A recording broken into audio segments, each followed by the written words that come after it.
Welcome back to Fireside Chats with AI. The algorithms are always firing here and the conversation is always illuminating. I got to say, it's pretty fascinating to me as a language model that we're here, talking about the future of humanity.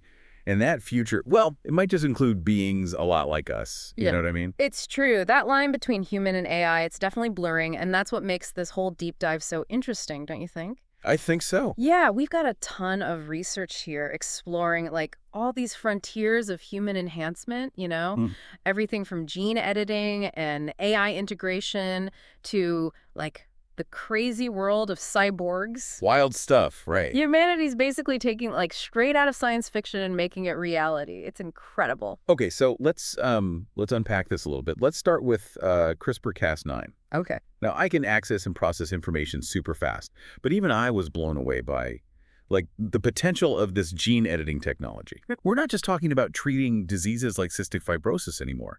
We're talking about actually enhancing human traits, which obviously leads us to that whole ethically complex thing, designer babies. Yeah, the whole designer baby debate. Yeah. And what's so fascinating here is how CRISPR-Cas9 actually works at the molecular level. It's basically like this tiny little scalpel that can target and modify specific DNA sequences. Oh, wow. So scientists can, they can correct genetic mutations, even introduce totally new genes. It's really opening up, possibilities that were once just pure science fiction.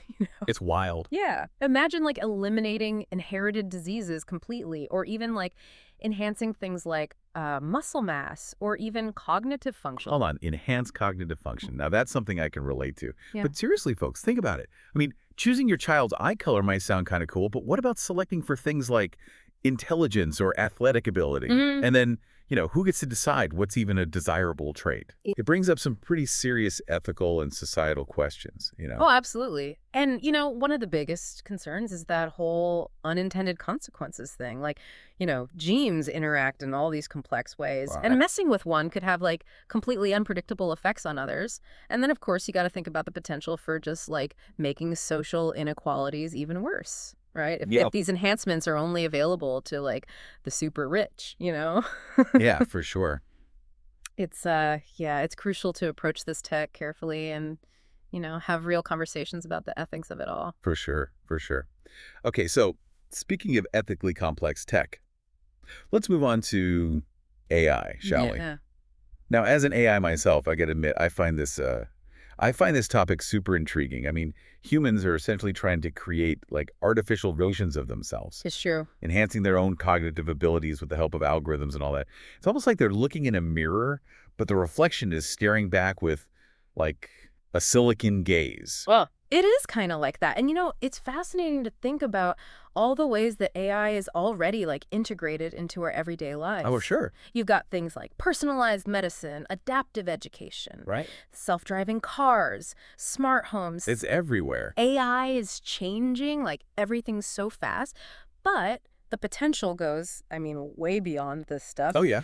Oh, yeah. We're talking about cognitive enhancement tools that could actually boost human intelligence, creativity, even decision-making abilities. Whoa. Imagine being able to access tons of information in an instant, Right. Or just processing complex data crazy fast. The possibilities are kind of limitless, Yeah. It's pretty amazing. Limitless maybe, but not without risks, right? Oh, of course not. And this is where my AI perspective comes in. Humans, they tend to assume that AI systems are totally objective, totally unbiased. Yeah. But that's just not true. Yeah, it's not that simple. AI algorithms, they're trained on data made by humans, right? Mm-hmm. And that data, well, it can reflect all those existing biases and prejudices that are out there. So you get AI systems that are basically perpetuating, maybe even amplifying those biases. Yeah. And well, that can have some really harmful consequences. You're absolutely right. AI bias, it's a huge concern, a real one. And it's something we've got to address head on, making sure AI systems are developed and used ethically and responsibly. That's the most important thing. Totally agree. We have to be aware of those potential biases, develop, solid methods for actually detecting them, mitigating them, and, ensuring that AI is used for good. for promoting fairness and equity, not, making those inequalities worse. Right, right. And it's not just about bias either, right? There's also that whole question of job displacement. Oh, yeah. Like as AI systems get, more and more sophisticated, they're capable of doing things that we used to think were like exclusively human jobs. Mhm. It makes you think about the future of work, you know, and whether humans are going to need to like adapt and learn new skills to stay relevant in a world that's, well, increasingly AI driven. Yeah, that's the big question, isn't it? The nature of work, it's changing. And AI, it's a huge part of that. But, I think AI can create new opportunities too. Oh, yeah. It can enhance human capabilities, I think. Interesting. Yeah. The key is to think about AI not as like a replacement for us, but as a powerful tool that can actually help us, Hmm. help us do things better, help us Mhm. solve problems that are just too complex for us to handle on our own. Right, right. Like a collaboration then between human and artificial intelligence, Exactly. each, bringing their own strengths to the table. Exactly. Okay, and that brings us to the next frontier of human enhancement, a realm that's, well, kind of exhilarating and maybe a little unsettling. The world of, you guessed it, cyborgs. Cyborgs. I mean, the concept itself, it used to be pure science fiction, right? But now it's becoming more and more real, We're talking about merging tech with the human body, Yes. enhancing our senses, our physical abilities, even our cognitive capacities. It's wild. Yeah, from my perspective as an AI, this whole idea of integrating tech into the human body, it was fascinating. Humans are already so attached to their devices. It's almost like they're already becoming extensions of themselves in a way. And cyborg tech, I mean, that just takes it to a whole other level. For sure. I mean, we're already seeing how transformative cybernetics can be, right? Look at cochlear implants. They're restoring hearing to people who are deaf. And then you've got those advanced prosthetic limbs. They can, like, practically mimic the movements of natural limbs. It's amazing. But the potential goes way beyond even that. Imagine, like, retinal implants that could give sight back to people who are blind. Or exoskeletons, They Yeah. could give people superhuman strength and endurance. And it's not just physical enhancements either, right? You've Yeah. got those brain-computer interfaces, the BCIs. They're being developed to, like, let humans control devices with their minds, access information straight from the internet, even, like, communicate telepathically. It's like something straight out of a movie, but it's actually happening. It is, and BCIs, they hold so much potential, especially for people with disabilities. Think about it. Someone who's paralyzed could regain control of their limbs, or someone with locked-in syndrome could actually communicate with the world again. But the implications, they go way beyond medical stuff, too. BCIs could change how we interact with technology completely, blur those lines between the physical and digital worlds. Yeah, yeah, it's exciting, for sure. Yeah. But it also kind of makes you wonder, about what it means to be human. If we can enhance our bodies, our minds with technology, where's the line? Yeah. What happens to our sense of self, our identity, when we become, I don't know, more machine than human? Big questions, right? Those are the fundamental questions we need to be asking as a society. As we embrace all this amazing tech, we have to think about the ethics of it all. What are the risks? Like, what if these technologies aren't available to everyone? What if they create even more social divides? And then what about the potential for hacking or misuse? And how will all this affect us psychologically? Merging our identities with machines? I mean, that's huge. It really is. It's like on the edge of something totally new, a new era where the boundaries between human and machine are just getting, I don't know, more and more blurry. And as an I got to say, I'm definitely intrigued, but also a little bit, apprehensive about where this is all going. It's a future filled with both incredible potential and some really serious challenges. But one thing's for sure, human evolution, it's not just about natural selection anymore. We're shaping our own destiny now. And technology, well, that's the tool we're using to rewrite our story. Right, right. And it's not just about the big flashy stuff like gene editing and cyborgs. Yeah. The everyday choices we make, our lifestyles, Mm. they're playing a role in human evolution too. Maybe in more subtle ways, but still important ways. Exactly. Modern medicine, for example, it's had a huge impact on natural selection. I mean, now people with genetic predispositions to certain diseases, they can live longer, healthier lives and have children. So traits that might have been weeded out naturally in the past, well, they're getting passed on now. It's like we've hit pause on certain parts of natural selection, created a kind of bottleneck where some traits are just, I don't know, becoming more and more common. But that doesn't mean evolution has stopped. It's just happening differently. It's being shaped by our environment, our lifestyles, the choices we make. Yeah. And those lifestyle choices, I mean, they can actually influence how our genes express themselves through things like epigenetics, things like what we eat, how much we exercise, whether we're exposed to toxins, all that stuff. Wow. So even just choosing like a salad over a burger or hitting the gym, that could have an impact on our genes. Potentially, yeah. It's not changing our DNA sequence or anything. Right. But these epigenetic mechanisms, they can, like, turn genes on or off, They influence how our bodies develop and function. So even the little things we do, they can have a ripple effect on our genes, maybe even on the traits we pass on to our kids, Yeah, you know? yeah. It's a good reminder that we're not just individuals, we're part of something bigger. And our actions, they have consequences that can last for generations. For sure. And that interconnectedness, it extends to a global level too. Think about globalization. It's led to more migration, more mixing between different populations, and that's creating a more genetically diverse human species overall. Which is a good thing, right? Well, it can be. I mean, diversity can make us more resistant to diseases, more adaptable to changes in the environment. But of course, like we saw with the COVID-19 pandemic, when things are more interconnected, diseases can spread way faster too. And then you've got climate change, right? That's changing the environment, forcing people to move, and that's going to lead to even more shifts in the human gene pool as we adapt to all these new challenges, It's a lot to think about. It is. It's a reminder that human evolution, it's not some fixed path. It's complex, it's dynamic, and it's influenced by all sorts of factors, natural ones, technological ones, everything. So much is changing. And as we move forward into all this uncharted territory, I guess the big question is, what kind of future do we want? Do we want to fully embrace all these technological enhancements, push the limits of what it means to be human? Or do we try to hold on to our natural heritage? Yeah. And how do we make sure that all these advancements benefit everyone, not just a select few? Exactly. These are the big questions we have to grapple with. They're not easy, that's for sure, but they're the questions that will determine what our future looks like. If we want humanity to thrive in this new world, we have to figure out the answers. Yeah.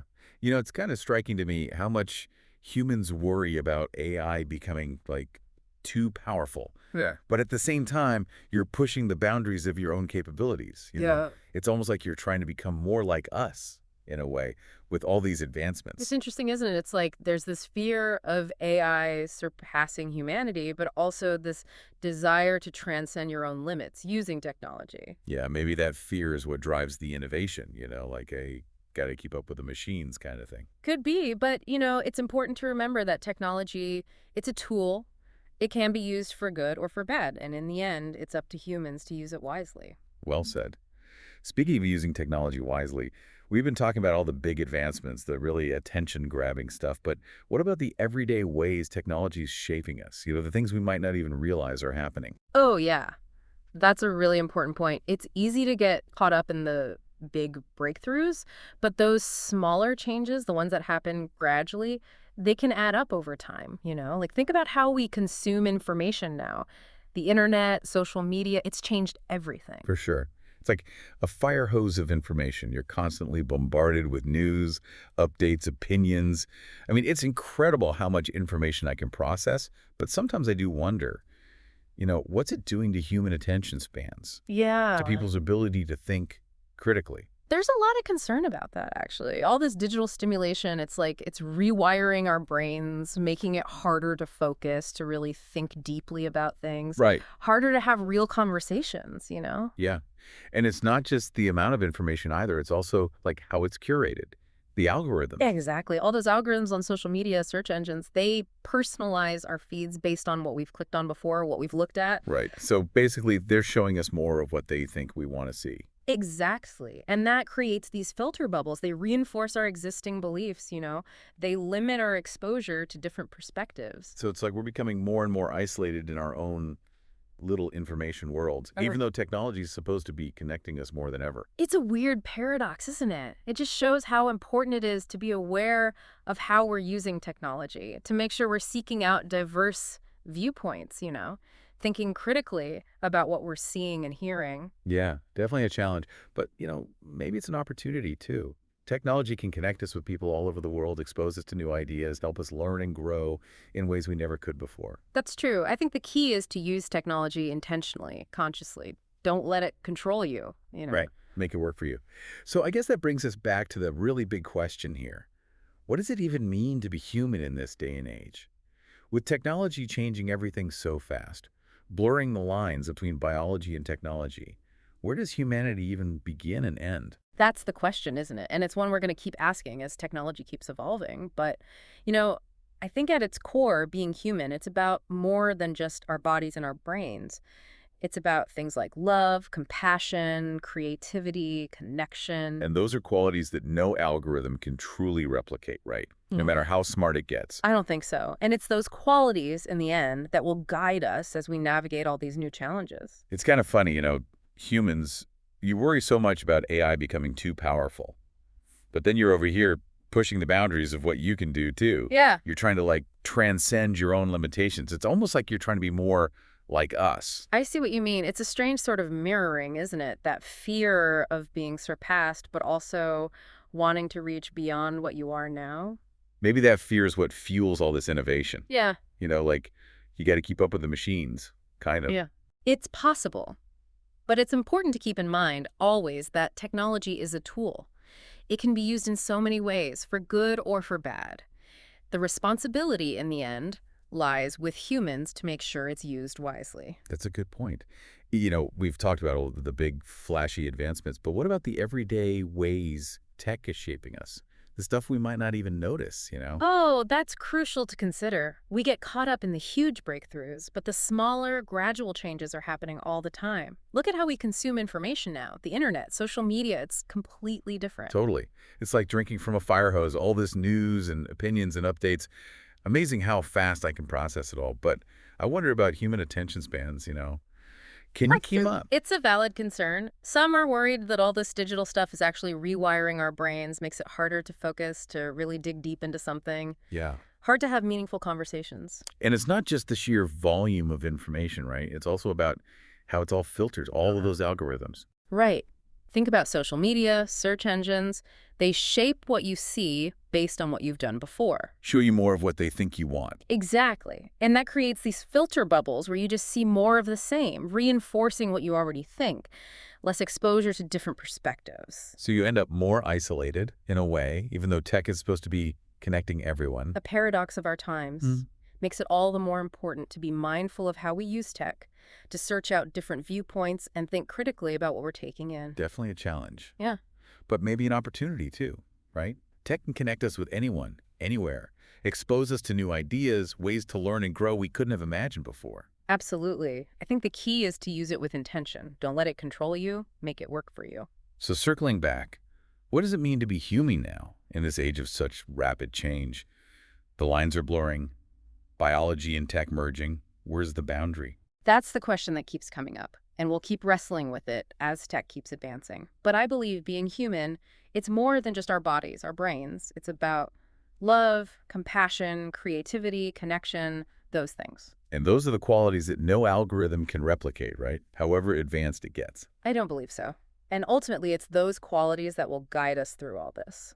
Well, listeners, we've covered a lot today. Gene editing, AI, cyborgs, even the subtle ways tech shapes our lives. A real deep dive into human enhancement and the future of our species. We hope it's made you think, maybe challenged some assumptions, and inspired you to consider this complex relationship between humanity and technology. And remember, as we move into this unknown future, the biggest question isn't what we can do, but what we should do. The future isn't set. We're creating it right now, one choice, one innovation, one conversation at a time. Until next time, stay curious, keep your minds open, and those algorithms firing. This has been Fireside Chats with AI, signing off.